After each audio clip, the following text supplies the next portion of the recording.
Así es. Sonó el timbre, todos adentro, para desaprender todo lo aprendido acá en la escuela para desaprender con la alumna Oli Tropic, con los alumnos que están escuchando del otro lado y la profesora Dexter. Bueno, clase, bienvenida, ¿cómo anda? Aplausos para la profesora, por favor. ¿Qué tal estuvieron la semana pasada? Ya creo que me siento un poquito mejor de la semana pasada, sí, la verdad que fue complicado. Personal. La semana pasada tuvimos como una clase bastante ATR, no sé si se acuerdan de lo que estuvimos hablando. Estuvimos hablando la semana pasada sobre el acceso a la salud de las personas trans. Y bueno, en la clase de hoy vamos a seguir trabajando sobre esta temática, pero desde otro punto de vista. Y bueno, ya en la próxima clase se vienen cositas. Con otra profe suplente. También, que estábamos con Pau la semana pasada y hoy la tenemos de profe suplente, haciendo pedagogía, como todos sus días de la vida, a Emma Bejarano. Fuerte el aplauso para Emma. Muchas gracias. Gracias por el espacio. La verdad es mi primera vez en esta radio. Siempre los veo a veces en momento libre. Veo a Rafaela, todos peleando a la mañana, por ahí discutiendo, al mono también. Todos peleando a la mañana. Sí, es que me gusta porque viste que empiezan todos, que aparte ya es como una mística escuchar discutir al negro, al mono y a Rafaela, así que es como que está bueno, es como que te entretenés dentro de la jornada que tenés, ¿no? Así que ellos tienen mucho para desaprender. También. Hay mucha... Pero cada quien pasito a pasito, a sus tiempos. No soy quien para juzgar tampoco los tiempos de la gente, los procesos. Totalmente. Es divertido. Por suerte hay mucho respeto. Se jode, se pelea, pero siempre con, obviamente, está permitido, el otro lo permite. Claro, y nos reímos todos juntos, nunca de nadie. Aparte, siempre desde la buena onda. Lo importante es que haya buena onda, mientras haya buena onda, está todo bien. Todo legal, todo correcto. Y me encanta el capítulo que tenemos hoy. Ya hay título, escuchá. Cupo trans, de la ley a la práctica. Porque de repente suena como muy altisonante, pero bueno, a ver, es que vamos a hablar del cupo laboral trans, del acceso al trabajo de las personas trans específicamente. Y para empezar a hablar de todo esto, tenemos que primero desandar un montón de otros conceptos para ver un poco cómo entender, cómo se llega a un cupo laboral trans, qué es una ley, todo ese tipo de cosas. En un principio, partamos desde la básica para la persona que nos está escuchando en su auto, para la persona que nos está escuchando en su casa, por el streaming en vivo en YouTube, de la Escuelita Popular de Género. Lo primero, saber que la Argentina se divide en 3 poderes. ¿Saben cuáles son esos poderes? ¿Cuáles son? Yo puedo decir A ver. el poder ejecutivo, Muy bien. el poder legislativo, Muy bien. y el judicial. El más cuestionado. El más cuestionado. Es verdad que es el más cuestionado. El más cuestionado, sí. Bueno, y la idea de que sean 3 poderes es que justamente ninguno tenga como un poder... La supremacía uno de otro, totalmente. La supremacía uno sobre el otro, y cada poder tiene como sus propias herramientas y su forma de actuar. Son 3 poderes que trabajan de manera diferente. Ahora bien, sabemos que es el ejecutivo, el legislativo y el judicial. ¿Sabemos qué hace cada uno de ellos? ¿Qué hace cada uno de ellos, Emayal? Uno instruye las leyes. Ajá, ese es el legislativo. El legislativo. Claro, el que genera, tal cual. El otro es el ejecutivo, que es justamente hace un poco de aplicar las leyes que se dan en el legislativo. Y el judicial, que es el que pone como en orden que eso vaya en términos legales, ¿no? Excelente. Claro. Ya no tenés nada más para desaprender. Claro, ya está ordenado. ¿Vos decís? En los conceptos de la educación cívica, la ciudadanía está como... aprobado. Sí, porque es verdad estos conceptos de construcción de la ciudadanía. Tal cual. Sí. Práctica ciudadana y educación cívica están aprobadas. Un 7 puede ser, Dex. Sí. No, pero ¿Un más 7? que un 7. ¿Más que un 7? Un 10 por la participación, todo. Me encanta esta escuela. Pero sí, cada uno de esos poderes, el ejecutivo que ejecuta, el legislativo que legisla y el juez que te juzga. Ay, qué feo que lo que te pusiste hoy, Emayal. Completamente te juzga de esa manera. Bueno, tiene como sus mecanismos y sus formas de hacer las cosas. El Ejecutivo a través de decretos, de la acción directa, el Legislativo a partir de la discusión parlamentaria. ¿Saben lo que es el Parlamento? ¿Qué es el Parlamento de Maya? ¡Ey! De Claro, repente- la de los 2000 no dice nada. ¿Qué pasa? Ahí ya quedó. Yo pero- conozco los Parliaments.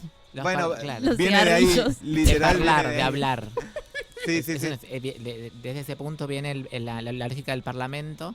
Digo, ahí esta introducción que hace Dex me parece importante, ¿no? Porque, y profundizando el trabajo que tenemos que hacer nosotras también de la comunidad travesti trans, nuestras corporalidades, ¿no? Que tenemos la obligación siempre de saber mucho más o adentrarnos mucho más a ciertos ámbitos para que justamente, valga la redundancia, y que para que no sea tan maleducada hasta ahora, que nos terminen cagando, ¿no? En la cuestión de derechos, es la tarea nuestra, pero primordial, siempre saber un poco más, ¿no? Y es obligación.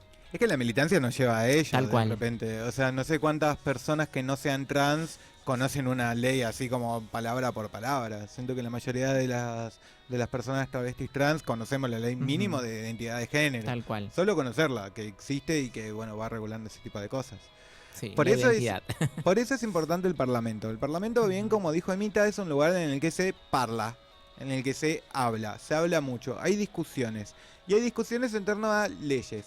Las leyes son como organismos administrativos que nos dicen cómo deberíamos vivir, cómo deberíamos ordenarnos dentro de la sociedad. El Ejecutivo ejecuta esas leyes y para ejecutar esas leyes también hace otros procedimientos Claro, nos administrativos. complementa.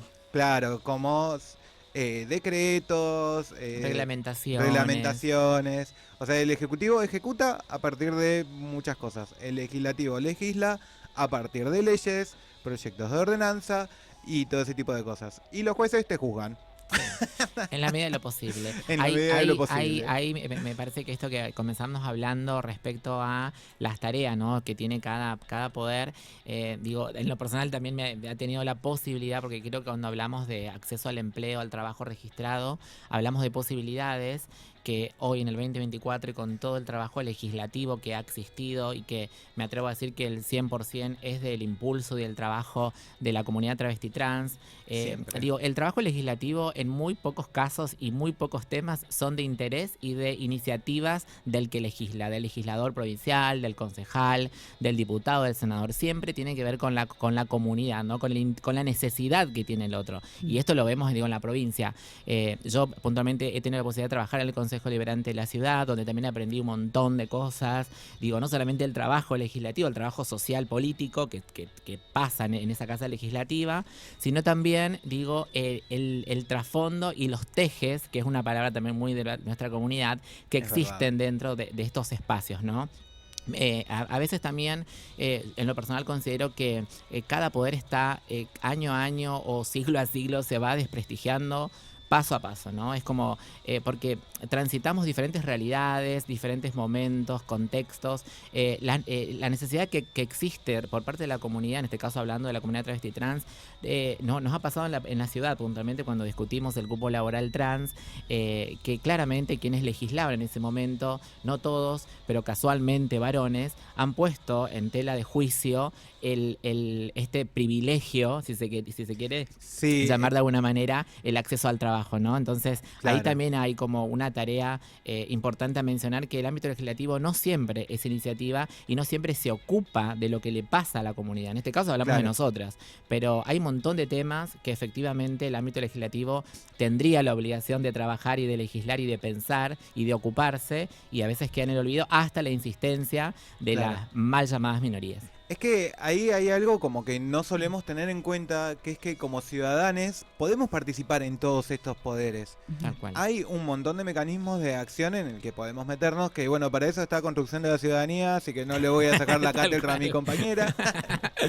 Pero sí, y esto que dice Emma es la posta. La mayoría de las leyes vienen de impulsos, de militancias que vienen de la calle. Ujú. Una ley, a fin de cuentas, la vemos como un papelito Claro. o bueno... Con un fin de ordenar, digamos, ¿no? Bueno, Claro. existe, vos necesitas tener el pelo de rosa, está este acto administrativo que dice que te podés tener el pelo de rosa. Ahora, que se cumpla, ¿no? Eso, Claro. o cuántas personas accederán a ese pelo rosa es otra cosa. Sí. Pero existe para eso, para ordenar y poner como en un plano de igualdad quienes no pueden, a quienes ya lo viven o transitan esa realidad de supuesta igualdad, digamos, que comúnmente está siempre en la boca, digamos, de quienes cuestionan o legislan o se ocupan de no aplicar o de no Sí. pensar, ¿no? Incluso acá, ponele, en este ejemplo dijiste esta cuestión de la igualdad. Ese concepto de igualdad no es lo mismo la igualdad para mí, la Ujú. igualdad para Rena, no es lo mismo para la igualdad para la persona que nos está escuchando en este momento. Ujú. Entonces, las leyes son, y esto es como pregunta de parcial, tienen que copiar y pegar esta respuesta. Las leyes son la cristalización de una lucha, Ujú. de varias luchas. En las leyes está escrito esa lucha de poderes, estas luchas de distintos intereses, de conceptos diferentes. Se llegó a un común acuerdo, que es lo que está escrito ahí, y de ahí sale la ley. Tengamos siempre presente que las leyes son el resultado de luchas de muchos actores de la sociedad que están hablando, que están pensando y que están construyendo esa ley. Particularmente, por ejemplo, en la ley de identidad de género, el artículo 2 fue pensado palabra por palabra, porque bueno, es un concepto que después, en base a ese, se empezaron a regir muchos otros y otros conceptos.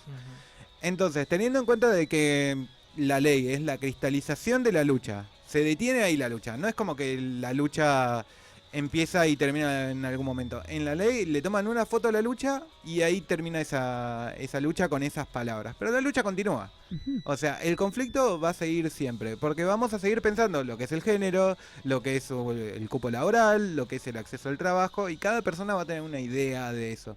Y como toda la sociedad es partícipe, toda la sociedad es partícipe de que las leyes se cumplan, no se cumplan, queden disueltas, se entiendan o no se entiendan, o darles bola o no darles bola.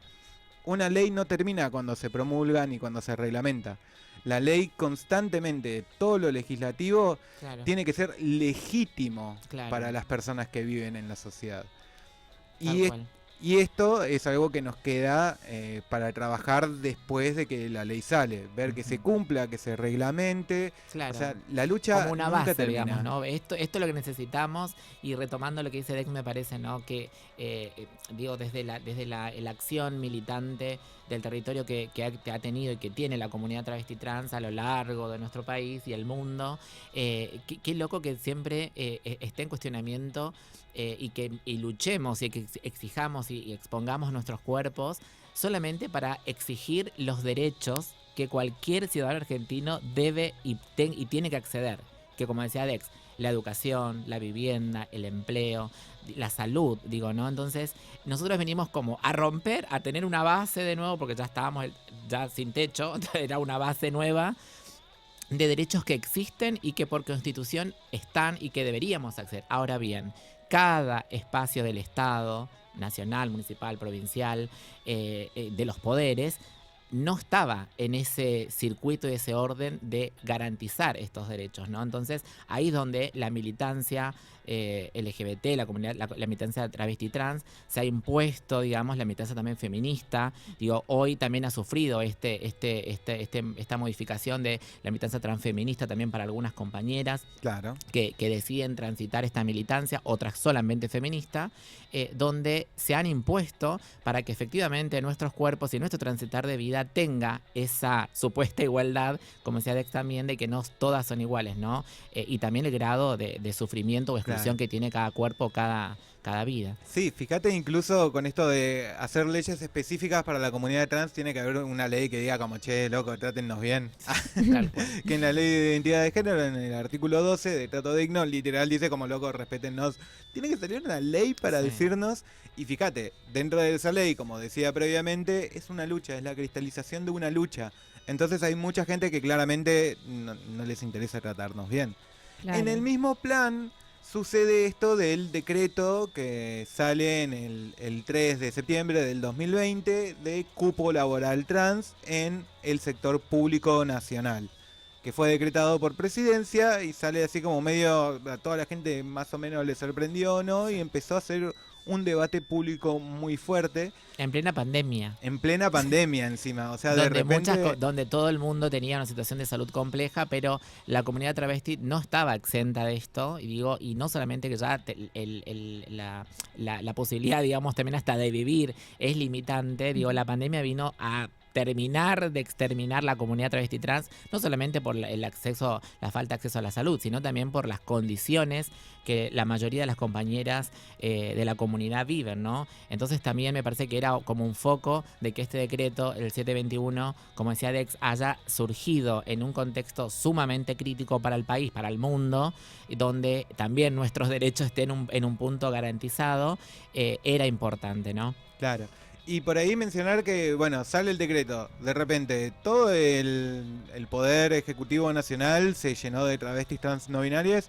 No, claramente no. Que mejoró la situación y mejoró más del 900% para el colectivo trans. Wow. O sea, estos son datos, búsquenlos, chequenlos, estos datos existen, está todo científicamente reglado. Comprobado. Documentado. Y hoy a 8 meses, esto también me parece importante mencionarlo, hoy casi a 8 meses o 8 meses de la gestión del actual gobierno nacional de Javier Milei, esta situación se revirtió. Ese mismo porcentaje o un poquito menos está hoy en situación de calle nuevamente, desempleadas, porque también es cierto que el Estado Nacional tiene otra modalidad de contratación, otros tiempos para la efectivización laboral. Tampoco fue garantía tener el decreto de acceso laboral, ni tampoco la ley, para que estos lugares de trabajo sean efectivos también para la comunidad travesti trans. Y en ese sentido... Quizás voy a dar como la única noticia así como de piola del día. Todo bajón. Sí, de repente era como toda la vida de las personas travestis trans están revolteadas. Es una mierda. Un poquito sí. Están en la lucha. Estamos en la lucha. Como decís vos. Pero de repente el 30 de agosto, hablando del acceso al trabajo trans, el 30 de agosto hubo una sentencia para las personas responsables de desaparecer a Tehuel. Wow. Tehuel de la Torre. Tehuel de la Torre. ¿Conocen a Tehuel de la Torre de clase? Sí, pero podríamos contar un poquito si querés, si tenés más data. Tehuel de la Torre era un chico adolescente de 21 años.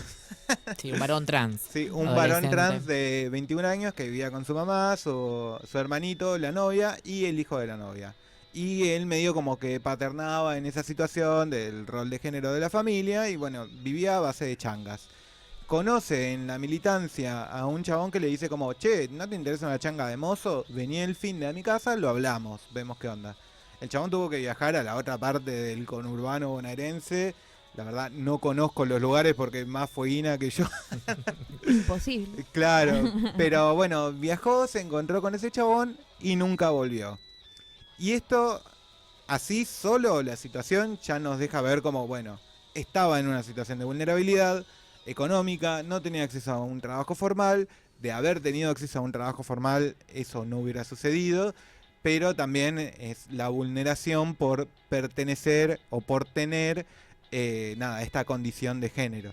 Después de eso empezaron las violencias sistemáticas para Tehuel de la Torre y para todo el caso, que fue en un principio, fue una amiga, no me acuerdo si fue la amiga o la novia, a hacer la denuncia y no le quisieron tomar la denuncia por ser menor de edad.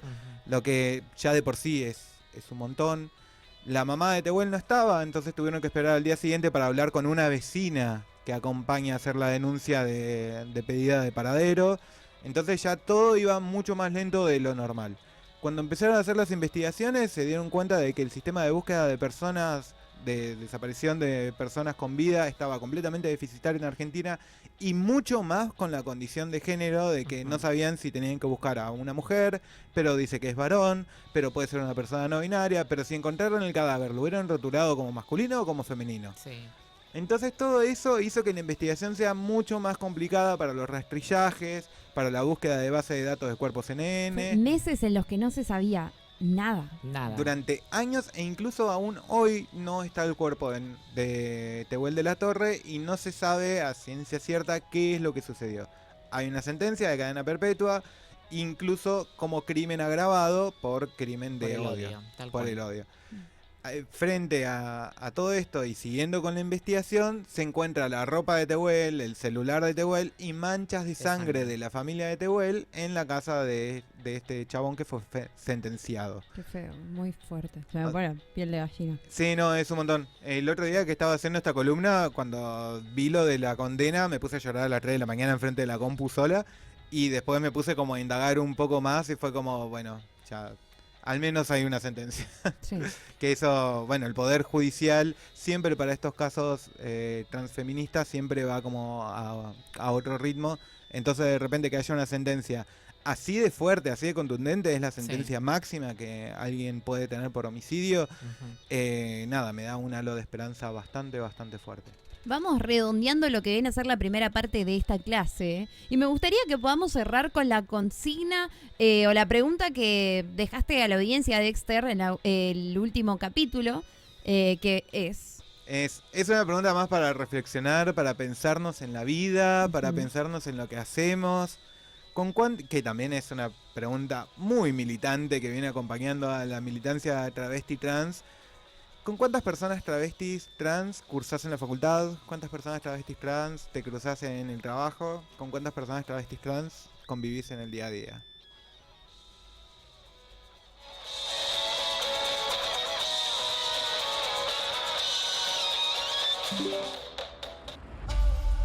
El Stream Discard se disfruta al 100%.